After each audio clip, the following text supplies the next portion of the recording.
नमस्कार मित्रांनो, इन्व्हेस्टमेंट माहिती यूट्यूब चॅनलवर तुमच्या सगळ्यांचे स्वागत आहे. तर मित्रांनो, आजच्या व्हिडिओमध्ये आपण या वीकच्या मोस्ट इम्पॉर्टंट अपडेट आणि मोस्ट इम्पॉर्टंट न्यूज बघणार आहोत. तर चला व्हिडिओ स्टार्ट करूया. तर सगळ्यात पहिले बोलूया वेबसॉल एनर्जी सिस्टम लिमिटेड बद्दल. तर मित्रांनो, Websol energy sign MOU with Linton to explore PV ingot and wafer manufacturing in India. तर चला अपडेटला डिटेलमध्ये समजून घेऊया. तर मित्रांनो, वेबसॉल एनर्जी सिस्टम लिमिटेड या कंपनीने लिंटन सोबत MOU म्हणजे मेमोरेंडम ऑफ अंडरस्टँडिंग म्हणजे एका प्रकारचा ॲग्रीमेंट साईन केला आहे. आणि मित्रांनो, ही जी कंपनी आहे लिंटन, ही कंपनी PV इंगोट आणि वेफर इक्विपमेंट टेक्नॉलॉजीमध्ये ग्लोबल लीडर कंपनी आहे. आणि मित्रांनो, या दोन कंपन्या जॉईंट व्हेंचरमध्ये इंडियामध्ये जॉईंटली एक्सप्लोर करणार आहे. ऑपॉर्च्युनिटी कशासाठी? फोटोव्होल्टेइक इंगोट्स आणि वेफर्स मॅन्युफॅक्चर करण्यासाठी. आणि याच अपडेटमुळे वेबसॉल एनर्जी सिस्टम लिमिटेड ही कंपनी फोकसमध्ये आहे. चला आता बोलूया अपोलो मायक्रो सिस्टम्स लिमिटेड बद्दल. तर मित्रांनो, Apollo micro Systems gets 15-year licence from DPIIT to manufacture defence aircraft equipment. तर चला अपडेटला डिटेलमध्ये समजून घेऊया. मित्रांनो, अपोलो मायक्रो सिस्टम्स लिमिटेड या कंपनीला 15-year मॅन्युफॅक्चरिंग लायसन्स रिसीव्ह झाला आहे. कोणाकडून? DPIIT म्हणजे department for promotion of industry and internal trade कडून. आणि मित्रांनो, हा लायसन्स कंपनीला रिसीव्ह झाला आहे अनमॅन हेलिकॉप्टर्स ॲक्टिव्हिटीसाठी डिफेन्स एअरक्राफ्ट इक्विपमेंट प्रोड्यूस करण्यासाठी, ज्यामध्ये अनमॅन एरियल सिस्टीम्स देखील इन्क्लूड आहे. आणि याच अपडेटमुळे अपोलो मायक्रो सिस्टम्स लिमिटेड ही कंपनी देखील फोकसमध्ये आहे. चला आता बोलूया बेस्ट ॲग्रो लाईफ लिमिटेड बद्दल. तर मित्रांनो, बेस्ट ॲग्रो लाईफ या कंपनीने 1:10च्या रेशोचा स्टॉक स्प्लिट आणि 1:2च्या रेशोचा बोनस शेअर अनाऊन्स केला आहे. आणि मित्रांनो, 1:10च्या रेशोचा स्टॉक स्प्लिट म्हणजे एका शेअरचे 10 शेअर होऊन जाईल. आणि 1:2च्या रेशोचा बोनस शेअर म्हणजे 2 शेअरवर एक बोनस शेअर मिळेल, म्हणजे 2 शेअरचे 3 शेअर होऊन जाईल. म्हणजे मित्रांनो, ज्याच्या जवळ पण या कंपनीचा एक शेअर असेल त्याला या स्टॉक स्प्लिट आणि बोनस शेअरच्या अकॉर्डिंग त्याचे या एक शेअरचे 15 शेअर होऊन जाईल. आणि मित्रांनो, याकरिता कंपनीने आतापर्यंत रेकॉर्ड डेट किंवा एक्स डेट फिक्स केलेली नाही. परंतु मित्रांनो, ही कंपनी जसेच या स्प्लिट आणि बोनसला देण्यासाठी रेकॉर्ड डेट फिक्स करेल, मी तुम्हाला इन्फॉर्म करून देईल. आणि मित्रांनो, याच अपडेटमुळे ही कंपनी फोकसमध्ये आलेली आहे. चला आता बोलूया अडानी ग्रुपच्या दिग्गज कंपनी अंबुजा सिमेंट्स लिमिटेड बद्दल. तर मित्रांनो, Ambuja cements add 4 MTPA clinker capacity at Bhatapara in Chhattisgarh. तर चला अपडेटला डिटेलमध्ये समजून घेऊया. मित्रांनो, अडानी ग्रुपची कंपनी अंबुजा सिमेंट लिमिटेडने छत्तीसगडमध्ये भटापरा येथे आपल्या क्लिंकर युनिट येथे 4 मिलियन टन्स पर ॲनमचा ब्राउनफील्ड एक्सपान्शन कमिशनिंगचे अनाउन्समेंट केले आहे 1 डिसेंबर 2025ला. यानंतर अंबुजा सिमेंट्स लिमिटेड या कंपनीची कन्सॉलिडेटेड क्लिंकर कॅपॅसिटी वाढून पोहोचली आहे 66 मिलियन टन्स पर ॲनम. आणि याच अपडेटमुळे अंबुजा सिमेंट ही कंपनी देखील फोकसमध्ये आलेली आहे. चला आता बोलूया IRFC बद्दल, म्हणजे Indian Railway Finance Corporation Limited बद्दल. तर मित्रांनो, IRFC sign $3 million ECB loan agreement with SMBC GIFT City. तर चला अपडेटला डिटेलमध्ये समजून घेऊया.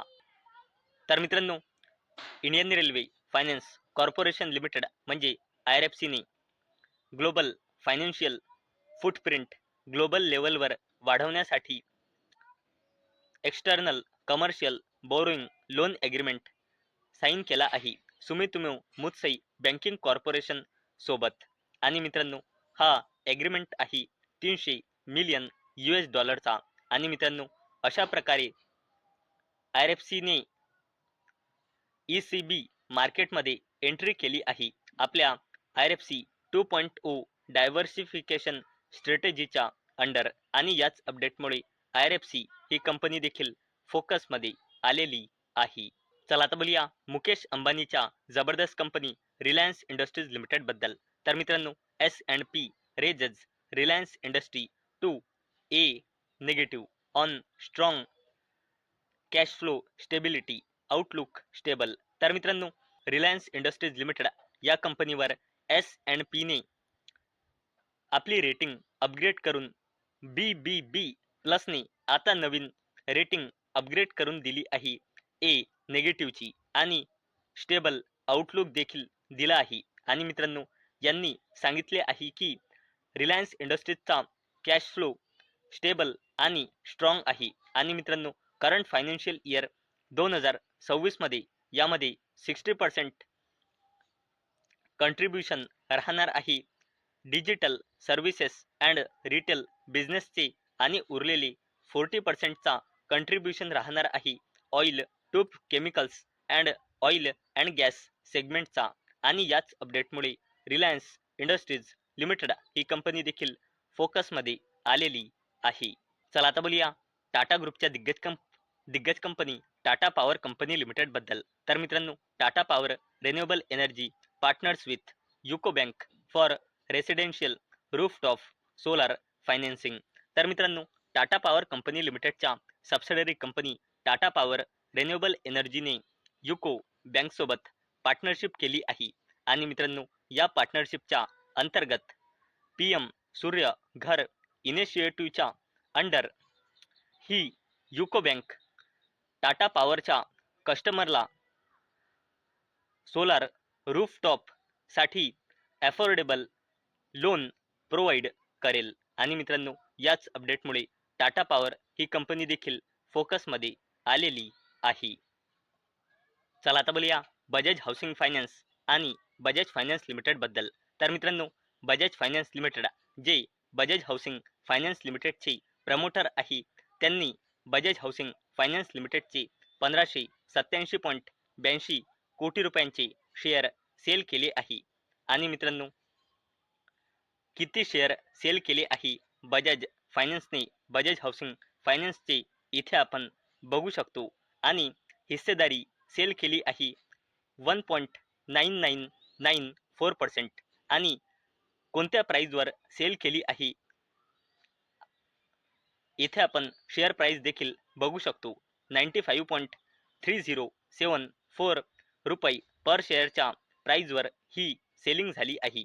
आणि मित्रांनो, ही हिस्सेदारी सेल झाल्यानंतर बजाज हाऊसिंग फायनान्स लिमिटेडमध्ये बजाज फायनान्स लिमिटेडची हिस्सेदारी घसरून आता राहिलेली आहे 86.7032%.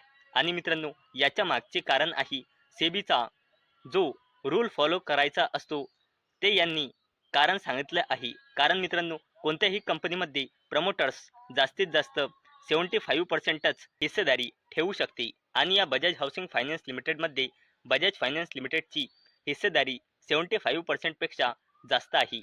आणि मित्रांनो, फ्युचरमध्ये देखील आपल्याला अशीच बजाज हाऊसिंग फायनान्स लिमिटेडमध्ये बजाज फायनान्स लिमिटेडची सेलिंग पाहायला मिळू शकते.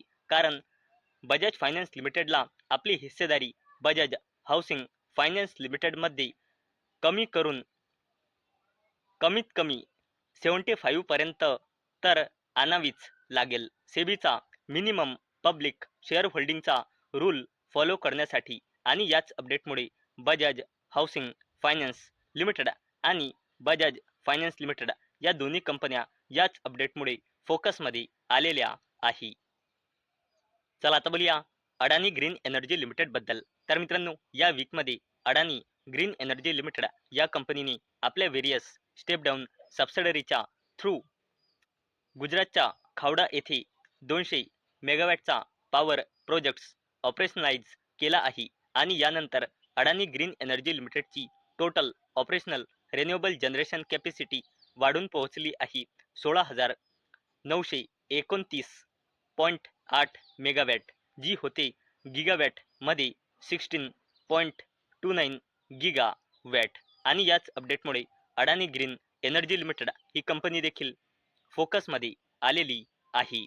तर मित्रांनो, मला अपेक्षा आहे आजचा आपला व्हिडिओ तुम्हाला इन्फॉर्मेटिव्ह वाटला असेल.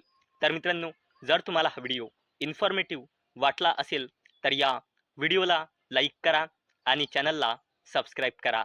आणि मित्रांनो, आजचा आपला व्हिडिओ फक्त आणि फक्त एज्युकेशन पर्पजसाठी बनवलेला आहे. माझ्याकडून काहीही रेकमेंडेशन नाही की तुम्ही या स्टॉक्सना बाय करा, सेल करा किंवा होल्ड करा. तर चला भेटूया नेक्स्ट व्हिडिओमध्ये. तोपर्यंत टाटा, बाय बाय.